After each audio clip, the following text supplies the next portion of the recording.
Meus irmãos, boa noite. Boa noite, meus irmãos. Ah, sim, pensei que não.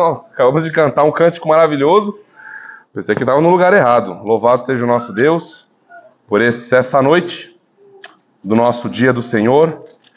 É uma alegria nós estarmos aqui reunidos. Mais uma porção desse dia que é do Senhor. Esse dia não é uma porção do dia, não é? Nós temos aprendido isso. É o dia inteiro do Senhor até 11h59, 59 segundos. E você que está conosco pela primeira vez, seja muito bem-vindo. Sejam todos bem-vindos, né, mais uma vez, ao nosso culto. E essa é a hora em que nós seguiremos, portanto, com a nossa exposição na carta de Judas. Mateus está distribuindo ali os folhetos para os pequenos. Você que não pegou, peça a ele. E, meus irmãos, hoje nós lidaremos já com algumas porções da própria carta de Judas entrando no seu assunto, não é? Nós tratamos os primeiros versículos, vimos o prefácio e a saudação, e agora a gente começa a entrar no conteúdo da carta. Portanto, eu peço para que você abra comigo lá em Judas. Nós leremos e nos concentraremos nos versículos 3 e 4. Então, Judas, capítulo 1, só tem um capítulo, né? Versos 3 e 4. Lembrando que o nome dessa série é Judas, a batalha pela fé. Judas, a batalha pela fé. Pela manhã nós temos tido as exposições no Evangelho de João. Essa é a nossa terceira exposição. Todos acharam? Então vamos lá, ler a Santa Escritura. Diz assim a palavra do nosso Deus. Amados, quando empregava toda a diligência em escrever-vos acerca da nossa comum salvação, foi que me senti obrigado a corresponder-me convosco, exortando-vos a batalhardes diligentemente pela fé que uma vez por todas foi entregue aos santos. Pois certos indivíduos se introduziram com dissimulação, os quais, desde muito, foram antecipadamente pronunciados para esta condenação. Homens ímpios, que transformam em libertinagem a graça de nosso Deus e negam o nosso único soberano e Senhor, Jesus Cristo. Vamos a Ele em oração, meus irmãos. Santo Deus, ó Pai, nos achegamos a Ti uma vez mais no nome do Teu Filho Jesus. E nesta hora, Senhor, rogamos a Ti que nos ilumine para que possamos compreender a Tua palavra, para que possamos receber a Tua palavra, para que possamos diligentemente, com zelo, aplicar a Tua palavra em nossas almas, ó Deus. Senhor, ajuda-me para que eu seja claro aos meus irmãos, para que eu seja fiel aos meus irmãos. Ajuda, Senhor, os meus irmãos para que eles recebam com alegria e uma santa disposição, com uma diligente atenção à Tua palavra, Senhor. Faça o Teu reino avançar nessa noite, edifique a Tua igreja, salve pecadores, que os falsos mestres, ó Deus, sejam expostos ainda mais às nossas almas, que sejamos fortalecidos e protegidos contra eles, mas ao mesmo tempo, Senhor, faça-nos ver quão grande é o Teu Filho Jesus, quão santo é o Teu Filho Jesus, quão amoroso é o Senhor Jesus em nos salvar e nos convocar para essa santa peleja em lutar pela fé que foi confiada à Tua igreja. Senhor, usa-nos com o poder do Teu Espírito, incendeie os nossos corações com a Tua palavra e fortaleça-nos para a Sua glória. Nós oramos assim, gratos, em Cristo Jesus. Amém e amém. Meus irmãos, eu não sei quantos de vocês aqui já estudaram um pouquinho sobre a história do Brasil, especificamente com o que diz respeito a guerras. Eu dei uma vasculhada rápida e eu vi que a nossa nação, desde o seu surgimento, ela teve pelo menos aí 5 envolvimentos internacionais com que diz respeito a guerras. Só para citar alguns. Foi a Guerra do Prata, no século XIX, a Guerra da Cisplatina, também no século XIX, a Guerra do Paraguai, a Primeira Guerra Mundial e a Segunda Guerra Mundial. Todas essas guerras e conflitos internacionais, o Brasil esteve envolvido. Eu não sei, nessas circunstâncias e nessas ocasiões, quais, quantos e quem foram os combatentes que lutaram e defenderam o Brasil nesses conflitos. Eu não faço ideia, mas eu sei que se explodisse hoje um conflito internacional em nossa nação, todos aqueles maiores, ou aqueles que são maiores de 18 anos, eles seriam convocados para se alistarem e para defenderem a nação. Raras exceções aqui, tá? Mas todos maiores, homens, obviamente, né? Maiores de 18 anos seriam convocados a batalharem pela nação.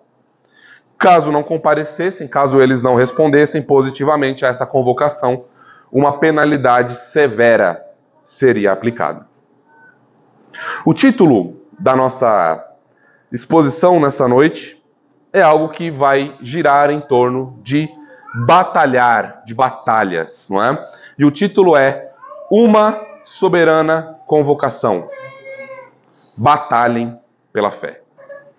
Uma soberana convocação. Batalhem pela fé. Nenhum cristão pode fugir de sua responsabilidade de batalhar pelo Evangelho. E esse vai ser o verbo-chave, tá? Toda a exposição, batalhar. A razão disso é simples.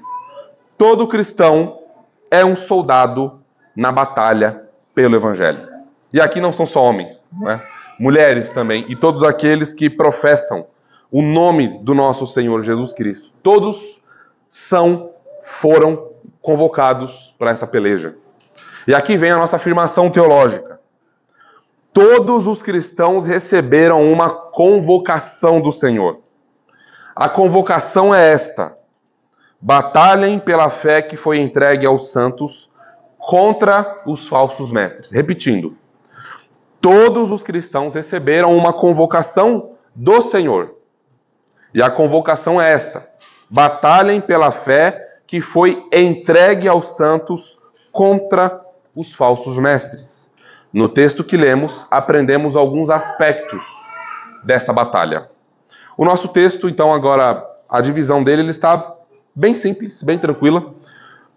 Primeiro ponto, então, nós temos 2 pontos apenas. O primeiro é a urgência da batalha, versículo 3.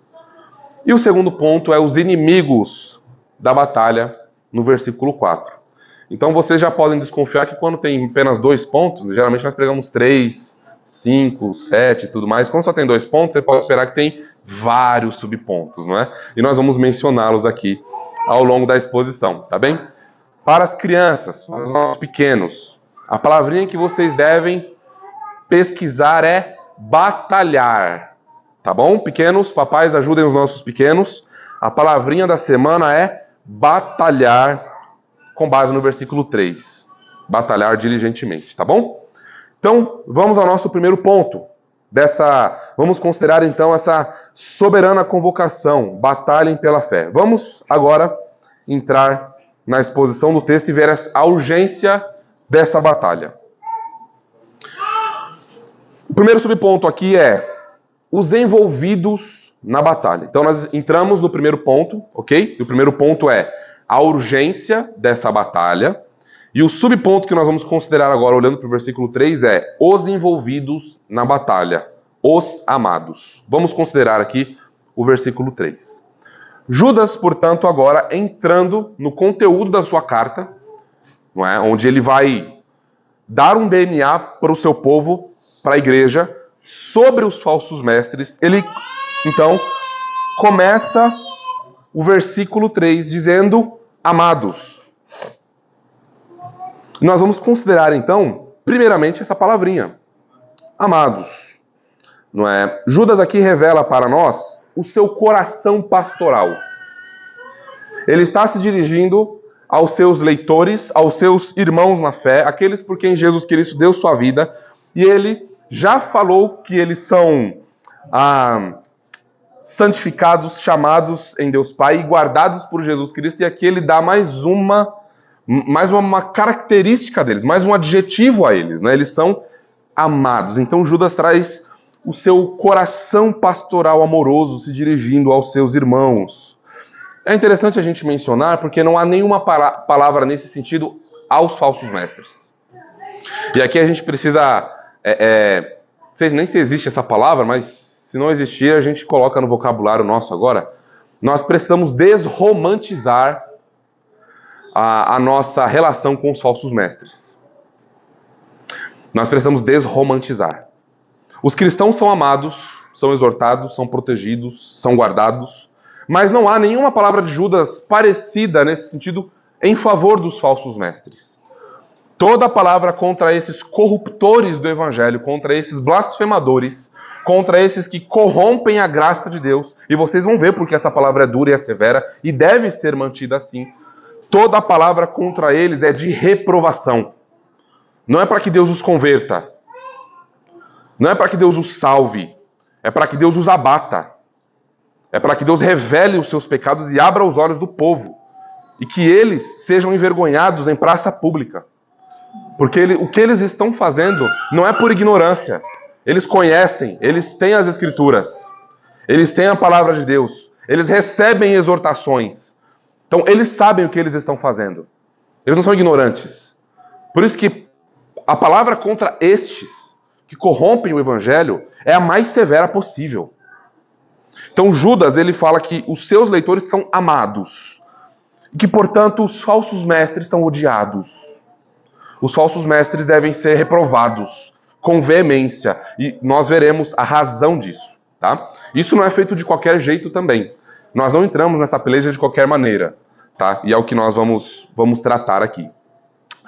Essa palavrinha que Judas usa, amados, ela pode ser traduzida por amado, estimado, querido, favorito, digno, alguém que é objeto de afeição de alguém, amado e estimado de modo especial. Judas agora, ao entrar no conteúdo da sua carta, não é? Nessa grande peleja pela verdade, ele vai lembrar mais uma vez a obra de Deus em favor desses queridos. Judas vai lembrá-los, olha, vocês são amados, não só por mim, mas mais uma vez eu quero enfatizar isso, pelo nosso Deus. Vocês são amados pelo Deus Trino, o único Deus verdadeiro. Deus o Pai os amou, e os elegeu, e os predestinou, e os adotou como filhos, e os abençoou com todas as bênçãos celestiais em Jesus Cristo. Vocês foram amados pelo Filho, e Ele amou vocês até o fim, e se entregou por vocês, morreu, ressuscitou, ascendeu aos céus, e está preservando vocês, intercedendo por vocês. Deus, o Espírito, os amou, e os convenceu do pecado, da justiça e do juízo, abriu os olhos de vocês, conduziu vocês a Jesus Cristo, uniu vocês a Jesus Cristo, aplicou a obra de Jesus sobre vocês, aspergiu o sangue de Jesus Cristo sobre vocês, as bênçãos da expiação da morte de Cristo, selou vocês e habita em vocês. Então vejam como vocês são amados por Deus. E é por esta razão que os falsos mestres, fazendo o que estão fazendo, desconsideram o amor de Deus por vocês. Porque eles negam a obra de Deus por vocês. Então eles falam que amam vocês. Eles falam que eles desejam vocês, que eles se preocupam com vocês, mas na prática eles reprovam tudo isso. Então eles não amam vocês, eles odeiam vocês. Eles se aproximam de vocês apenas para tirar vantagem de vocês. Vejam como isso é algo profundamente horroroso. Por isso que nós não podemos brincar aqui e precisamos desromantizar, não é? Aqueles, portanto, que estão cometendo o pecado para a morte, como diz 1 João. Então, se os nossos irmãos em Cristo são assim amados, e Judas usa e investe tempo para mostrar isso para eles lá no primeiro século, e para a igreja do primeiro século, e para nós que recebemos isso como herança, não é? A palavra do nosso Deus. Então nós também precisamos levar isso muito a sério. Se nós amamos os nossos irmãos, nós precisamos alertá-los do erro. Se nós amamos os nossos irmãos, nós precisamos nos aproximar deles com as Escrituras e então levá-los ao Senhor e corrigir qualquer erro que seja necessário. Então é por isso que Judas começa aqui com uma palavra invocatória, né? Amados. E aí ele agora avança. O segundo subponto nosso aqui, a exortação para a batalha.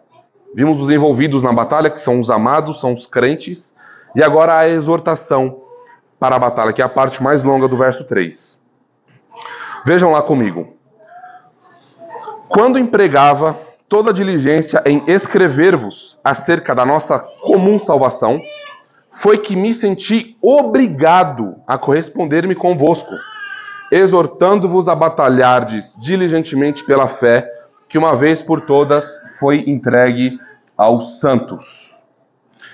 Então aqui nós vemos a grande exortação para a batalha. É o versículo que dá, né, o título da nossa série de exposições, é o versículo-chave aqui em Judas.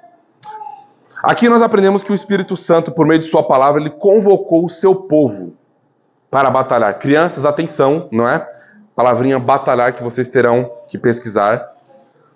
Eu quero chamar a atenção de vocês aqui, meus irmãos, que esse chamado para pelejar pela fé, essa batalha, não é algo exclusivo dos oficiais da igreja. Os oficiais da igreja, que eu me refiro aos pastores, aos diáconos, aqueles que são mestres, né? Ser mestre na igreja é um dom, mas não é um ofício, mas não é algo necessariamente exclusivo dos seminaristas, não é daqueles que são mais velhos na fé. Não. Essa peleja é para todos os cristãos. Então, da mesma forma como se você é brasileiro e explodiu uma guerra internacional, você é convocado incondicionalmente, a partir do momento que você se tornou um cristão, você já está alistado para essa guerra. Só que você não precisa esperar uma convocação, porque ela já existe. A convocação já está sobre você. Não é? Pelejem pela fé. Então, essa exortação não é um bom conselho. Não é assim um conselho, por exemplo, viu, Vitor e Fernanda? Seria bom se vocês lutassem pela fé. Não é algo assim, viu, Rafa? Olha, seria maravilhoso se você pudesse lutar pela fé, né?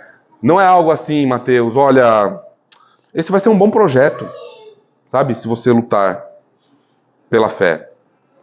Sabe, Vitinho, não é algo assim, se você, seria bom se você tivesse vontade de pelejar pela fé. Sabe, não é algo que não tem nada a ver com você como crente. Muito pelo contrário. Mais uma vez, se você é crente, essa é uma convocação. Todos aqueles que foram chamados, santificados, preservados e amados, como nós estamos vendo, em Cristo Jesus, todos eles são chamados a pelejar pela fé. É um chamado incondicional. E se nós não estamos pelejando pela fé, nós estamos em grande pecado. Nós estamos em grande rebeldia contra o Senhor. Porque essa é uma convocação. Um exemplo mais simples, para deixar isso mais palpável para nós. Você provavelmente trabalha e tem um chefe. Qual foi a vez que o teu chefe te convocou para uma reunião e você falou assim, não, chefe, eu tô aqui trabalhando, chefe. Não, depois eu vou. Você entendeu o que eu estou falando? Eu não estou te convidando, é uma convocação. Vem aqui, ou uma advertência está aqui na sua mesa. Vem aqui, eu sou o teu chefe, eu estou mandando. Óbvio que o nosso Senhor Jesus não é dessa forma. A sua convocação é doce, é amorosa, é graciosa, e o povo responde, não é? Mas apenas para ilustrar. Não é algo que nós escolhemos não fazer. E aqui, meus irmãos, é aqui, bem aqui, que nós encontramos a razão de todas essas aberrações e loucuras no meio evangélico. É bem aqui. É aqui. Aqui é o coração de todas essas loucuras, essas maracutaias, esse circo gospel que a gente encontra por aí. Por quê? Porque o povo não tem batalhado pela fé. O povo não tem batalhado pela fé. Aliás, o povo conhece a fé? Não é? Antes de perguntar por que é que o povo não está lutando pela fé, nós precisamos voltar algumas dezenas de casas, descer alguns lances de escada e perguntar, o povo conhece a fé? E a resposta vocês Vocês sabem. O povo não sabe o que é essa doutrina.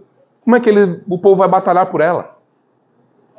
Então qualquer aberração, qualquer loucura que apareça na nossa frente, a gente vai abraçar. A gente não tem nenhum critério para avaliar as profetadas, os cânticos, os ensinos. E é por isso que nós encontramos essa desgraça no meio gospel. Para nós compreendermos melhor a natureza e a seriedade dessa exortação, meus irmãos, é importante que nós olhemos a palavrinha que Judas usa aqui. Nós precisamos compreender bem o que é essa palavrinha. É uma palavrinha só, tá? No grego aqui, que é traduzida por batalhar diligentemente. É uma palavrinha só e é bem comum isso acontecer, né? Às vezes nós temos uma palavra que precisa de 2, 3 para dar o sentido dela para nós, para a gente poder compreender. Vejam o significado dessa palavrinha no original, que Judas coloca aqui, que foi traduzido na Almeida Revista e atualizada por batalhar diligentemente. Ó, ela pode ser traduzida da seguinte maneira: o seu significado é fazer um esforço grande em favor de algo, combater a favor de, batalhar por. Então não é uma luta qualquer, é uma luta que envolve um esforço, é uma batalha que envolve planejamento, é uma batalha que envolve dedicação, esforço, para nós batalharmos, então, em favor de algo. Então, esse chamado solene, essa convocação, tem um tom muito elevado. Nós não entramos de qualquer jeito nessa batalha. Nós entramos com grande esforço para esse combate, levando em consideração a natureza dessa batalha. Então, nós empenhamos grande força, grande disciplina em favor disso. Então, é um esforço sem distração. É um esforço focado. É um esforço disciplinado. É um esforço abnegado, que renuncia os seus próprios interesses. É um esforço que tem o objetivo de alcançar um alvo e, se necessário for, aceitar o martírio por isso. O clímax maior, em determinado contexto de pelejar pela fé, é o de nós sermos entregues como mártires. Nós estarmos dispostos a morrer pela fé. Né? Nós vimos, nessa semana, no nosso grupo da igreja no WhatsApp, um irmão lá no Oriente querendo sair de onde ele está, porque ele está com risco de vida. E é bem assim. Nós temos orado, não é? Toda quarta-feira por aqueles 5 países em que ser cristão lá, publicamente, declaradamente, é você dizer que você quer morrer. O governo virá sobre você, os ímpios virão contra você, não é? Os muçulmanos virão contra você e matarão você e sua família, não é? Irmãos, nesse contexto, também são chamados a pelejar pela fé. Então, vejam o privilégio que nós temos de abrirmos as Escrituras, de termos 2 cultos, de termos reunião de oração, encontros aos sábados, temos diversos livros digital, pregações no YouTube, e-book no nosso Kindle, diversos materiais para nos ajudarem a pelejar pela fé. E de maneira pública. E tem irmãos que não têm condições de fazer isso.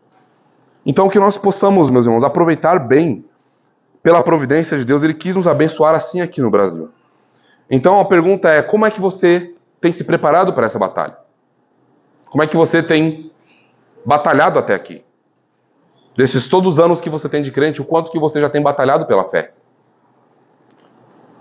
Esse é o nível de batalha que aguarda os verdadeiros cristãos. Mas cabe aqui uma pergunta. Ok, batalhar, pelejar, guerrear, mas pelo quê?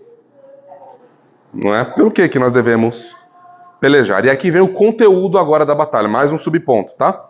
O conteúdo da batalha, a fé entregue aos santos. Vejam lá o finalzinho do versículo 3.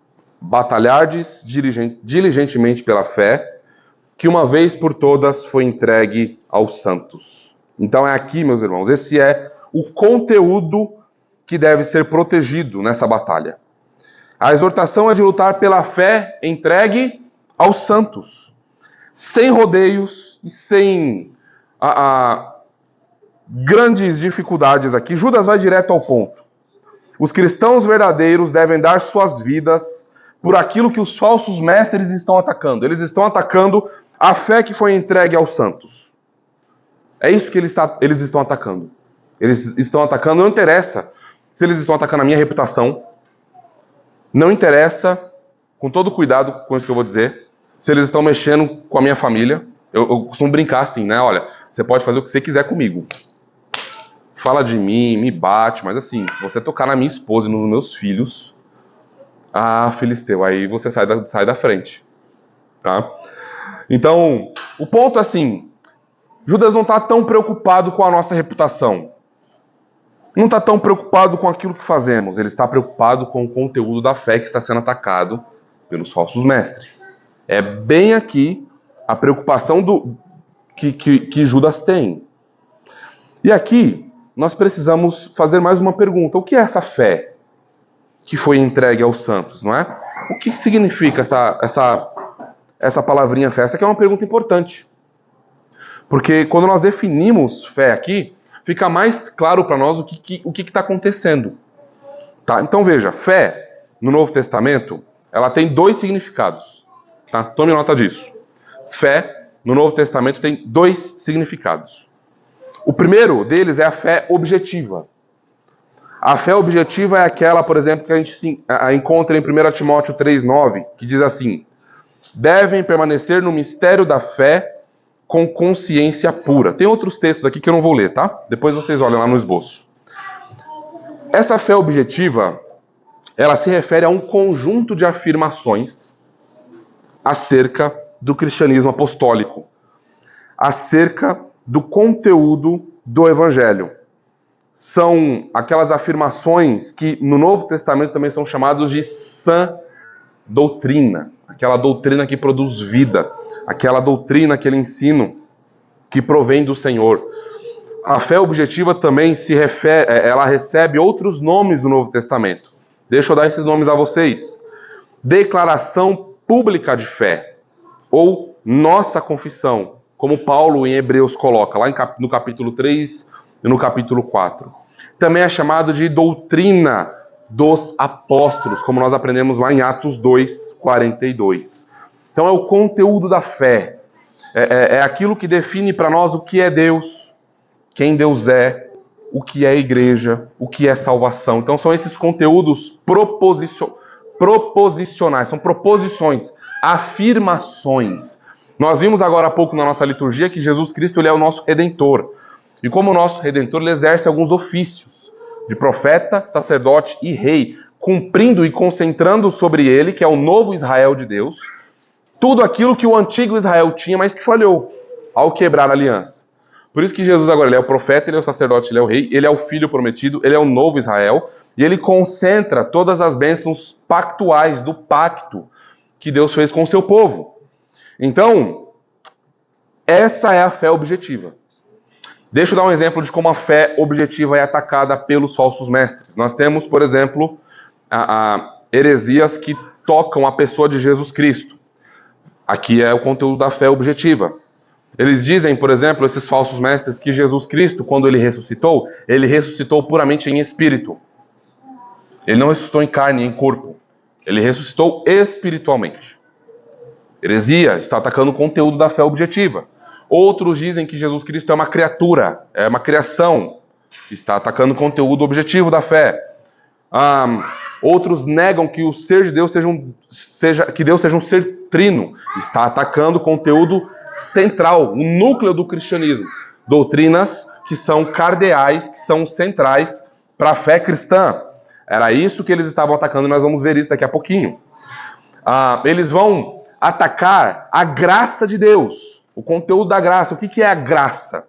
E eles vão então trazer uma outra leitura para poder autenticar suas práticas pecaminosas, tá? Esse é o conteúdo objetivo da fé. A fé subjetiva é uma outra maneira, como a mesma palavrinha grega, tá? Não tem nenhuma diferença, é o contexto que vai determinar se é uma fé objetiva ou se é uma fé subjetiva.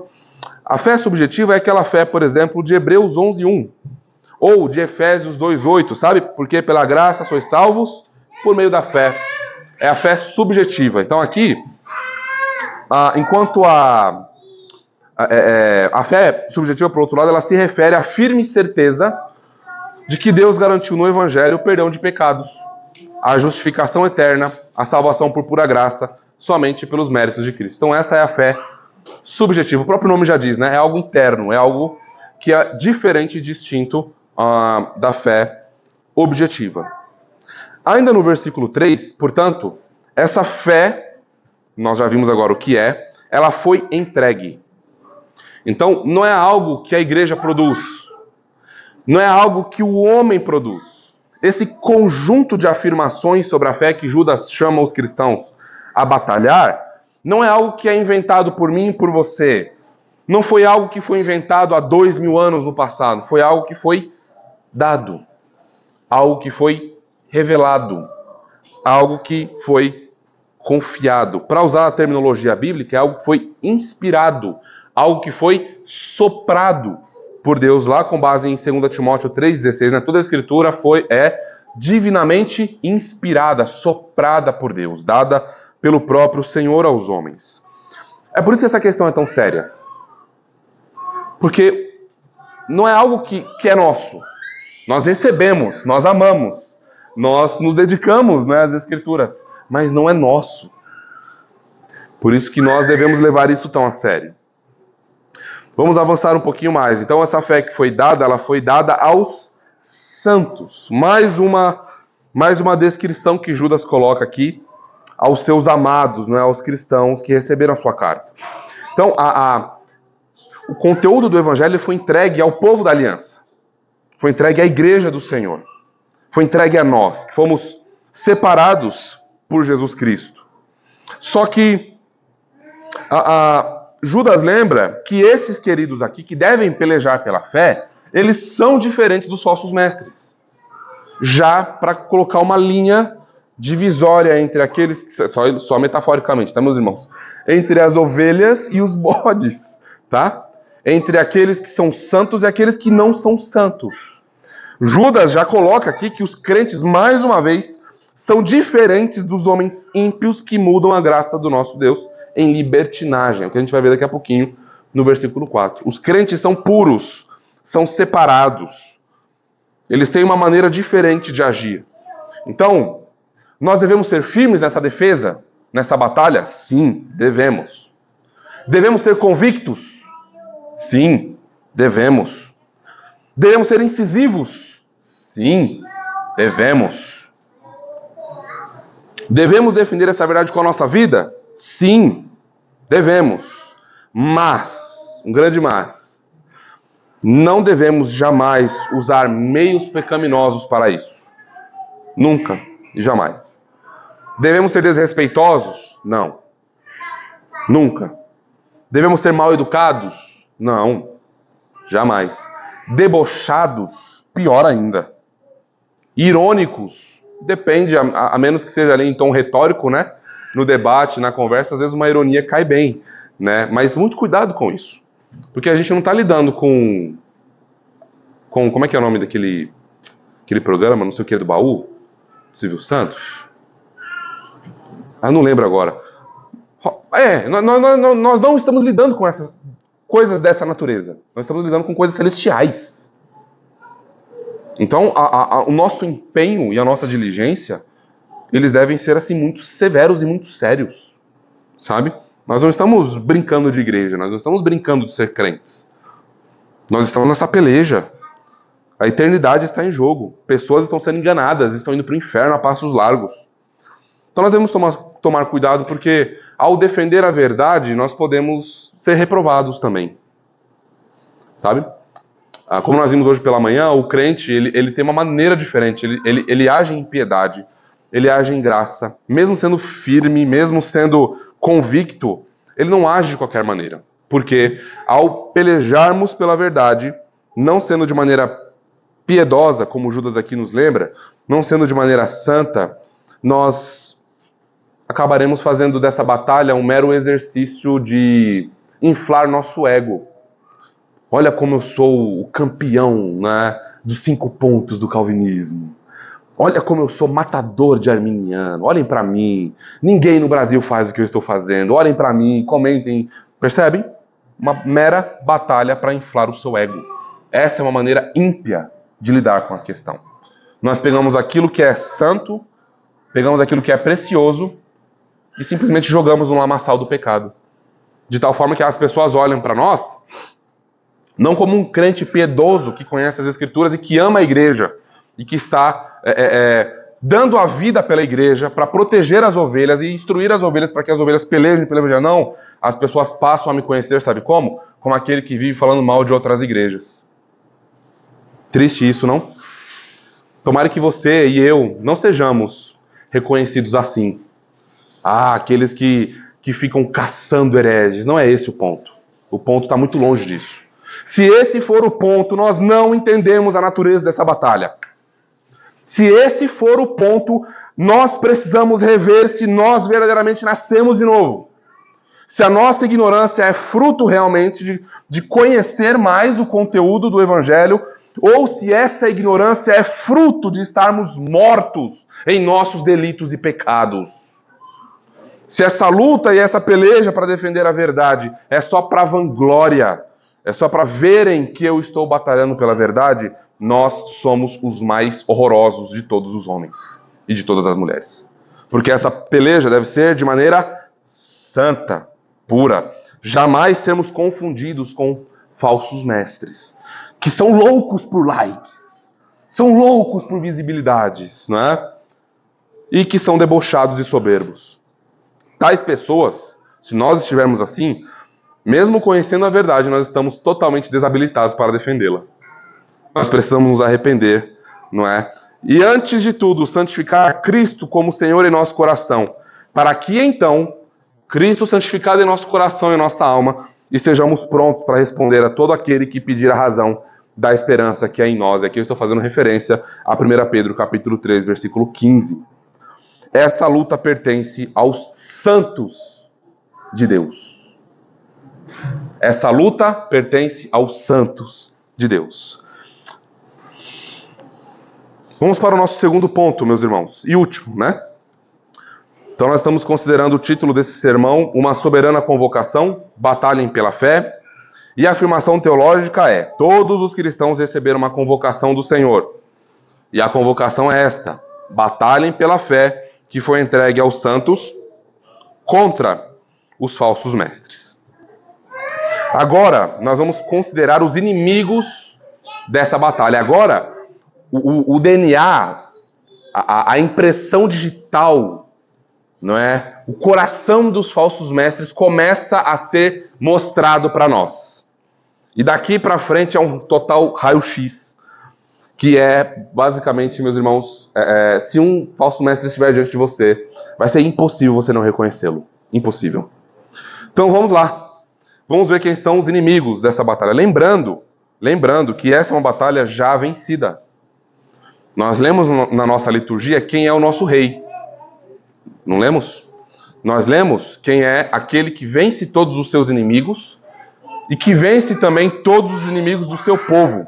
Portanto, nós entramos nessa batalha totalmente protegidos, com todos os recursos, com todas as ferramentas e com todas as armas. Portanto, vamos entrar agora no versículo 4. Considerem esse início, olha só, deixe sua Bíblia aberta. Pois certos indivíduos se introduziram com dissimulação. Eles se introduziram com dissimulação. Então, lembram que Judas ele ia escrever a esses irmãos sobre algo da salvação comum. Ele escreveu alguma carta que não necessariamente seria um tratado, entre aspas, não é, contra os falsos mestres. Mas ele se viu obrigado. Ele usa essa palavra bem forte. Ele vê o contexto, ele tinha um plano, e aí ele vê esse cenário, ele muda radicalmente esse plano. Ele se vê obrigado a mudar o teor e o conteúdo da sua carta. Porque alguns homens, prestem atenção nisso, alguns homens entraram na igreja sem serem notados. E nós precisamos estar muito atentos a essa porção da Escritura. Note, eles estavam fora da igreja, mas eles se infiltraram nela. Eles entraram na igreja. Essa palavrinha grega que Judas usa aqui, ela pode significar o seguinte, ó: entrar secretamente, introduzir-se de maneira secreta. Em outras palavras, eles são dissimulados, eles são interesseiros, eles são falsos, eles fingiam ser uma coisa, mas aí num determinado momento eles, na ocasião oportuna, eles revelaram, eles mostraram as garras. Não é que eles entraram na igreja e ninguém viu eles lá, não é esse o ponto, tá? Nossa, eles estavam participando das reuniões e ninguém viu eles, não é esse o sentido é que eles fingiam ser uma coisa que eles não eram. Por isso que eles conseguiram, na igreja local, estar em situações de liderança. Se fosse o nosso contexto hoje, seriam praticamente vamos pensar assim, o presidente, segundo presidente, tesoureiro, secretário, os oficiais da igreja, alguns pastores, alguns diáconos, percebem? Eles se infiltraram na igreja e eles conseguiram a confiança do povo, e quando eles conseguiram a confiança do povo, quando eles tinham influência, quando eles se tornaram líderes, então eles começaram a mostrar quem realmente eles eram. Esses são os mais perigosos, porque eles são lobos em pele de cordeiro. Lá em Mateus 7, de 15 a 20, o Senhor Jesus nos alertou sobre eles. É o texto que está na primeira página do seu boletim. Acautelai-vos dos falsos mestres. Eles vêm como ovelhas, mas são lobos devoradores. Prestem atenção aqui. Não são só lobos, são lobos devoradores. Então, vejam algumas características deles. Eles fingem ser o que não são. Eles falam coisas que não acreditam para ganhar a confiança das pessoas. Eles mentem. Eles se aproveitam das situações. Geralmente são pessoas muito carismáticas, muito fáceis de conversar, amigáveis, não é? São pessoas boas, entre aspas. São pessoas sempre prontas para o serviço, muito dedicadas, muito constantes, né? Afirmam que Deus fala com eles, quando na verdade Deus não fala coisa nenhuma. Afirmam ter sonhos, revelações dadas diretamente por Deus para a sua vida, para abençoar a tua família, quando na verdade é tudo mentira, quando Deus não falou absolutamente nada, né? Tudo que supostamente Deus diz a eles contraria a palavra de Deus. E aqui já é um alerta para nós. Por isso que é sola a escritura. Deus falou, me mostra onde Deus falou em sua palavra. Do contrário, eu não aceitarei. Então, por isso que lá na frente nós vamos entrar lá, nós vamos expor esse verso. Judas diz que eles são sonhadores alucinados, que eles afirmam ter experiências especiais do Senhor. Assim como os falsos mestres já no Antigo Testamento afirmavam que estavam recebendo algo do próprio Deus. Isso dava a eles o quê? Autoridade. Ué, eu converso com algumas pessoas, né, amor? A pessoa vira para mim e fala assim: Deus falou comigo. Como é que eu refuto isso? Deus falou com ela. Não é? Por isso nós precisamos das Escrituras. E eles, portanto, estavam se aproveitando disso para mostrar que eles eram uma categoria de crentes diferente. Eles tinham autoridade, eles eram, digamos assim, Deus no céu e eles na terra. Deus fala diretamente com eles, tal qual era com os profetas da antiga aliança. Heresia! Esse modo de Deus falar e de tratar cessou. Deus nos fala por sua palavra. Então eles escondiam suas verdadeiras intenções, mas chega um momento que eles se revelam. Porque as intenções deles não é edificar o povo. A intenção deles não é lidar com a Escritura horas e horas para, lutar com Deus em oração. Ele mesmo ver seus pecados expostos, se arrepender, confessar, lutar com o Senhor. Então agora ir lutar com o povo e chamar o povo a batalhar. Eles não querem isso. Eles fingem isso para alcançar. A igreja e as pessoas são meros trampolins, se a gente pode colocar assim. Imagine aqui você e a igreja. Então eles vêm aqui com uma oportunidade de eles alcançarem um patamar maior. É isso. É isso que eles fazem. Todo falso mestre, devorador de ovelha faz isso. Por isso que nós precisamos desromantizar a postura para com eles. Então eles são infiltrados. Agora nós vamos ver que eles são condenados. Ainda no versículo 4, avançando agora, a gente lê assim, ó: os quais desde muito foram antecipadamente pronunciados para esta condenação. Então, apesar desse contexto ser um tanto quanto difícil e severo para esses cristãos, Judas diz ao seu povo que, olha, eles são falsos mestres, eles vão receber, não é, a condenação que já está sobre eles. Por isso que eles já estão derrotados, eles já entram nessa batalha vencidos, acabados no chão, não é? Então, é por isso que esse assunto, primeiro, não pega Deus de surpresa. Tudo isso já foi profetizado na Escritura. Isso está cumprindo o desígnio de Deus.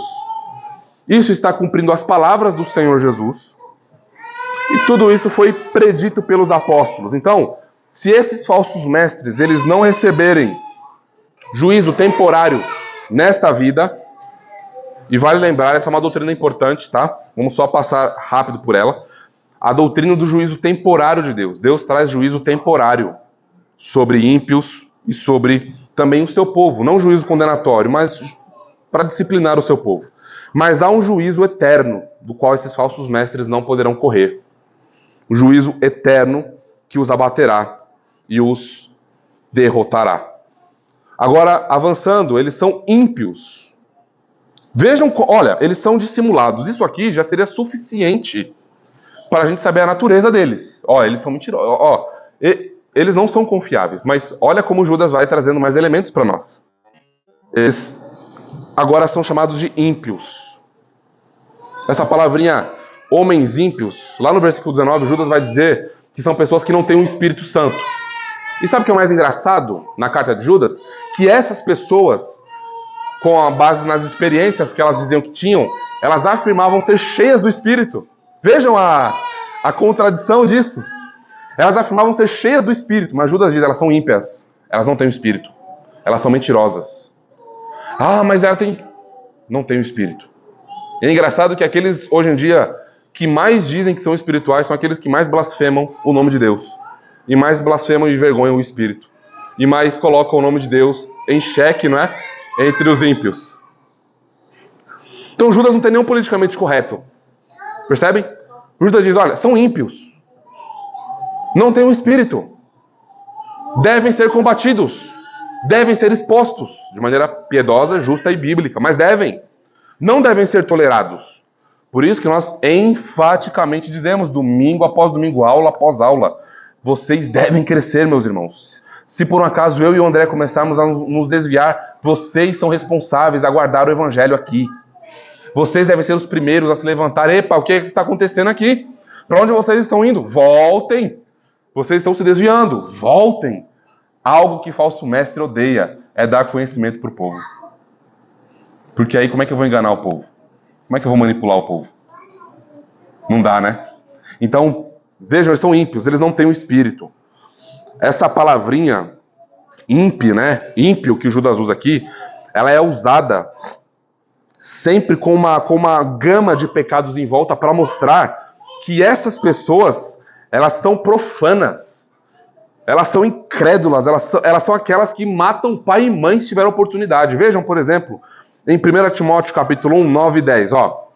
Tendo em vista que não se promulga a lei para quem é justo, mas para transgressores e rebeldes, irreverentes, pecadores, ímpios e profanos, parricidas e matricidas, né? Aqueles que matam pai, aqueles que matam mãe, homicidas, impuros, sodomitas, raptores de homens, mentirosos, perjuros e para tudo quanto se opõe à sã doutrina. A gente até perde o fôlego, né?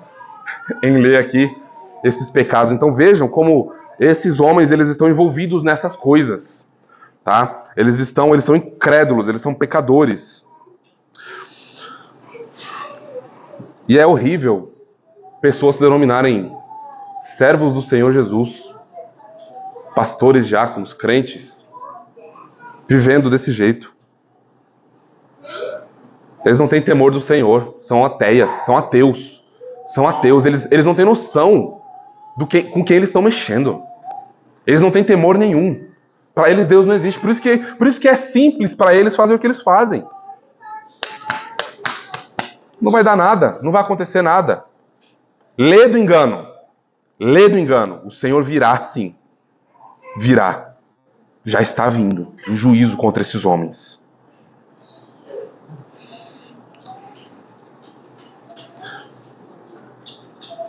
Apenas algo para nós lidarmos de maneira sutil.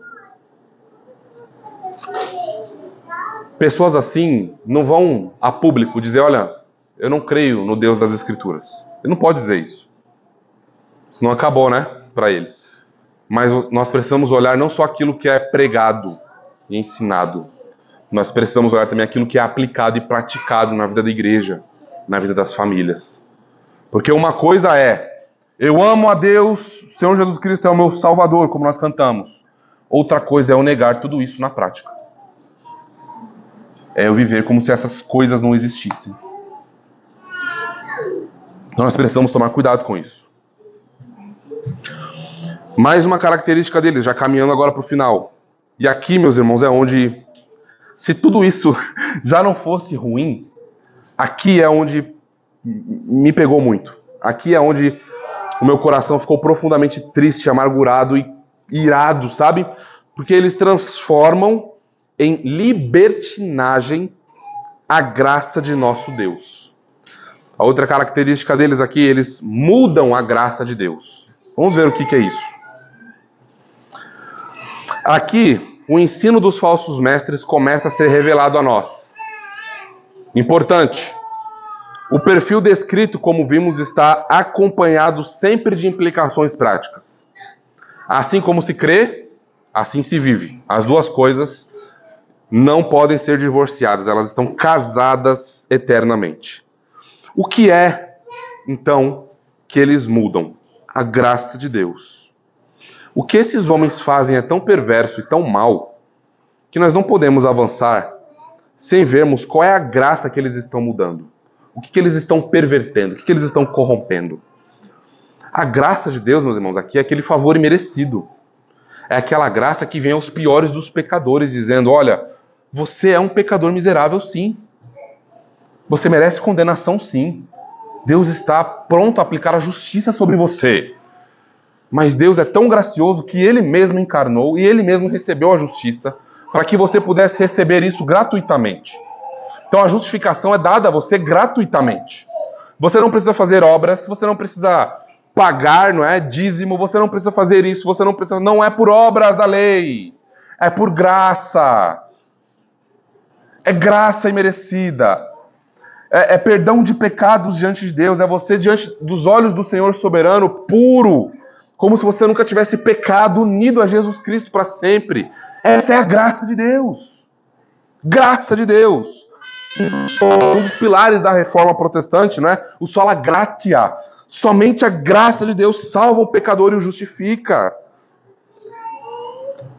E livra, e a graça educa a esse pecador a abandonar os seus pecados, a ir reformando a sua vida, como nós vimos, de dentro para fora. É isso que a graça faz. Veja, Tito 2, 11 e 12. Porquanto a graça de Deus se manifestou salvadora a todos os homens. E o que ela faz com esses homens a quem ela se manifesta? Versículo 12. Educando-nos para que, renegadas a impiedade e as paixões mundanas, vivamos no presente século sensata, justa e piedosamente. Então, a graça de Deus nos conduz à piedade, nos conduz à santidade, nos conduz a viver de maneira sóbria, justa, para a glória do nosso Deus. Agora, vejam o que eles estão fazendo. Eles estão corrompendo essa... Isso é a graça, ok? Essa é a graça. Agora, eles estão transformando essa graça em libertinagem. No versículo 4, avançando. Eles estão pegando esse conteúdo maravilhoso do Evangelho e estão transformando em libertinagem. Agora, o que é essa libertinagem, meus irmãos? Essa palavrinha que Judas usa aqui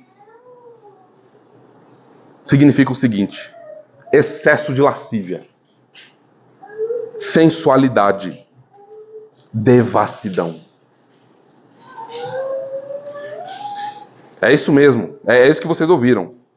Essa palavrinha aqui, ela está no Novo Testamento usada com uma gama de pecados, mas ela é usada única e exclusivamente para pecados sexuais, imoralidade sexual. Então eles estão pegando a graça que educa, veja a loucura, por isso que não dá para ter tolerância com esses homens. São ímpios, réus do inferno, malditos, desgraçados, é isso que eles são.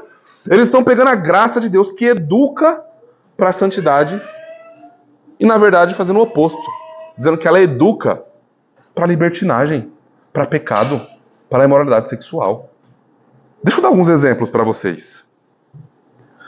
São aqueles que hoje em dia geralmente dizem o seguinte, ó.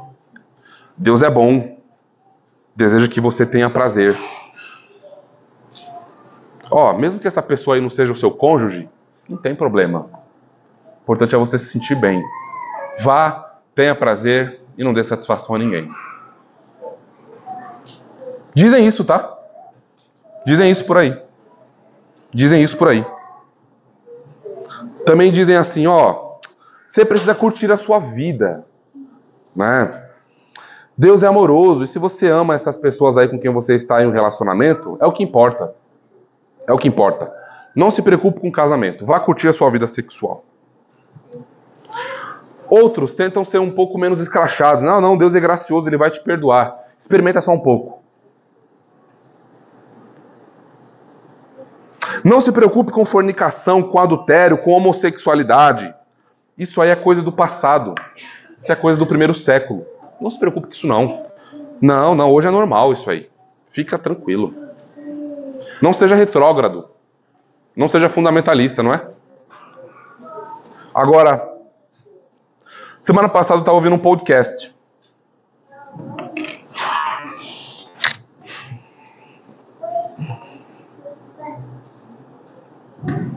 A pior maneira desses infiltrados fazerem, de perverter a graça de Deus, é prometer ministério para você. Imagine que eu sou alguém influente. Dentro de uma denominação, milhares e milhares de crentes na minha denominação. Eu sou pastor, imagine que eu sou pastor regional. Conhecido, né? Pastor de várias congregações ali do bairro. Aí imagina que, então, tem uma jovem muito talentosa que canta, que toca, e eu tenho muita influência. E ela vai para as vigílias, e eu vejo. E aí então eu prometo ministério para essa jovem. Olha, eu prometo que você vai... Sabe aquela conferência grandona que acontece uma vez por ano? Prometo que você vai cantar lá. Prometo que você vai cantar lá. Olha, na vigília, eu vou te colocar lá. Eu tenho influência. É só eu indicar. Aqui, ó. É um WhatsApp. É uma ligação. Eu te coloco lá. E aí, né? Puxa, que bênção e tal, e tal, e tal. Ó, mas assim... Tem uma condição aí. Sabe qual é a condição? Eu tô apaixonado por você. E eu queria muito ter você comigo. Que isso, pastor? O senhor é casado? O senhor tem filhos? Ah, não. Eu tô brincando. Era só para saber se você é fiel a Deus mesmo. Ah, então eu vou te recomendar. Tá bom? Você mostrou que você é fiel a Deus. Eu vou recomendar você. Malditos! Desgraçados! Hereges do inferno! Que usam a graça de Deus para manipular. Vão, pregam em vigílias, pregam em grandes conferências, depois vão para bordéis. E arrastam milhares e milhares de ímpios, de não crentes juntos. Malditos, desgraçados é o que eles são. Deus virá e aplicará a sua justiça na cabeça desses malditos. E acabará com eles. E acabará com seus ministérios influentes e prósperos e milionários. E destruirá a sua reputação e a sua fama. Porque é isso que eles fazem. Isso aqui é um caso real, meus irmãos. Isso é um caso real. Uma jovem compartilhando isso no podcast. E vários escândalos por aí. Porque o povo não tem lutado pela verdade. Irmãos, é hora de despertarmos. É hora de acordarmos. É hora de verdadeiramente levantarmos como guerreiros de Jesus Cristo e irmos à peleja e lutarmos pelo verdadeiro evangelho, pregar o verdadeiro evangelho, porque há milhares e milhares de pessoas debaixo de jugo de escravidão sobre esses libertinos. Pessoas que estão acorrentadas. Claro que muitas delas não são crentes por entrar nesses tratados imorais. Mas há jovens ali, abusadores de mulheres, abusadores de homens, malditos, corrompem a família, acabam com a igreja. Eles que deveriam proteger o rebanho, eles são os que atacam o rebanho. É isso que eles fazem, eles transformam a graça de Deus nessas coisas horrorosas que nós sequer podemos pronunciar aqui. Indo para o final, no versículo 4, tudo isso que eles fazem, é óbvio, não é? Eles negam o Senhor Jesus Cristo. Olha lá o finalzinho do versículo 4, né? E negam o nosso único soberano e Senhor Jesus Cristo. Nós poderíamos traduzir isso aqui da seguinte forma, ó. Homens ímpios que transformam em libertinagem a graça de nosso Deus, isto é, negam o nosso único soberano e Senhor Jesus Cristo. A gravidade dessa rejeição, meus irmãos, é sem tamanho. Porque eles estão rejeitando o único soberano, o Senhor Jesus Cristo. E aqui é uma evidência claríssima da divindade do Senhor Jesus Cristo. Eu explico rapidinho para vocês. A gente tem aqui uma palavrinha que não é muito comum aplicada ao Senhor Jesus Cristo. É uma palavrinha aqui que é traduzida por soberano, né? Ela é usada, se não me falha a memória, 2 vezes. Uma em Pedro e uma aqui em Judas. É a palavrinha déspotes, né? De onde vem o nosso déspota, a palavra do nosso vocabulário e tudo mais. Então, aqui Judas diz que, eles negam um único, soberano Senhor. No Antigo Testamento, principalmente em Isaías 1, 24, Isaías 3, 1 e em Isaías 10, 33, essa expressãozinha na Septuaginta, a Septuaginta, para vocês lembrarem, é a tradução grega do Antigo Testamento hebraico, tá? O Antigo Testamento hebraico, nessas passagens que eu mencionei de Isaías, eles colocam assim, Senhor, não é? Lá é Adonai, e Yahvé dos exércitos. Aí você tem lá, então, em grego, não é? Esse soberano e o Senhor.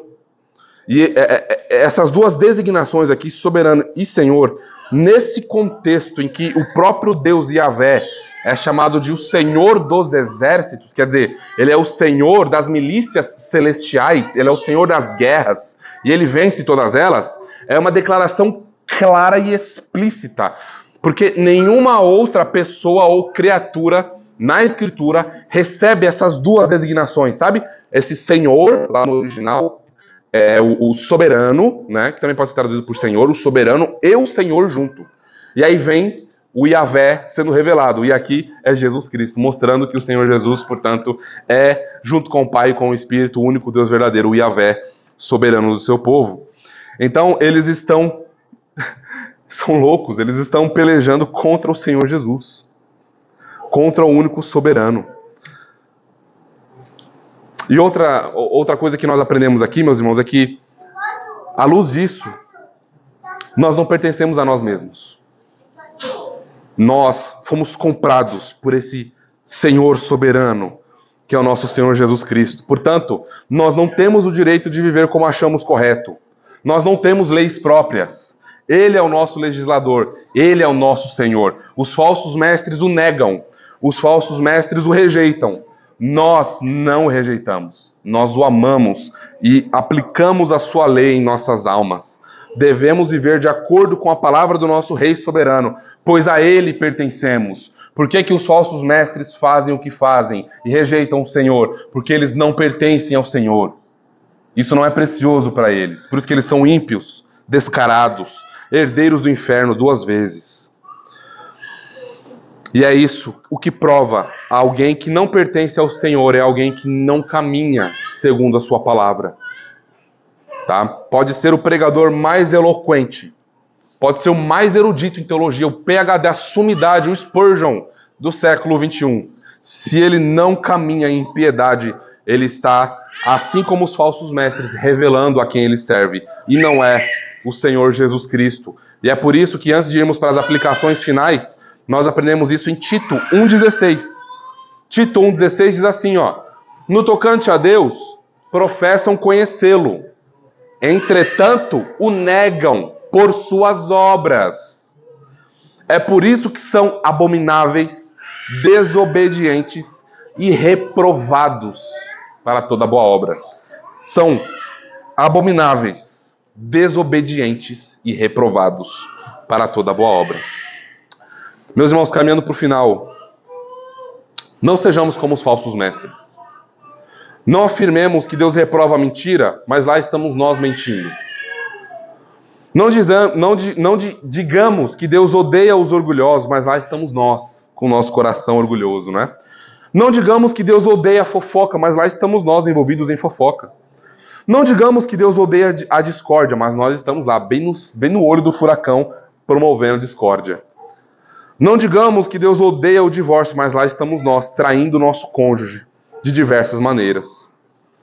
Abandonemos, meus irmãos, toda e qualquer semelhança com os falsos mestres. Indo para o final, agora para o final mesmo. Nós devemos ter cuidado com as pessoas novas que chegam em nossa igreja. Isso não significa que nós devemos ser fiscais, né, de almas. Nós não somos fiscais de almas. Mas nós precisamos ter cuidado. Devemos ser amorosos, sim. Receptivos, sempre. Mas jamais tolerar que o evangelho seja atacado ou ridicularizado em nosso meio. Os falsos mestres, chega um momento em que eles realmente se mostram, mas eles não conseguem se esconder por muito tempo. Eles dão evidências, eles se mostram, eles falam, eles ensinam. Devemos tomar cuidado. Jamais devemos permitir que a fé que professamos como igreja local seja atacada por qualquer pessoa que seja. Nós temos os nossos símbolos de fé, a confissão, os catecismos. Sejamos cautelosos, zelosos com isso. Surgiu alguma dúvida? Podemos recorrer a eles. Claro, eles não são escritura, mas eles não são ótimas ferramentas de discipulado. Podem usar. Para isso, precisamos conhecer bem a nossa fé, a fim de que possamos defendê-la. Aqui é um chamado a nós. Como está a nossa dedicação de leitura da Escritura? Como vai a nossa vida devocional? Nós não podemos entrar nessa batalha de qualquer jeito. Nós não podemos só encher nosso cérebro de bom conteúdo. Nosso coração também precisa estar envolvido nisso. Se nós só enchermos o nosso cérebro de bom conteúdo, nós vamos sair pegando a espada do Espírito e rasgando todo mundo no meio. Mas nós precisamos ter um coração, afeição transformada, para que nós possamos usar com sabedoria a espada do Espírito. Pelejar?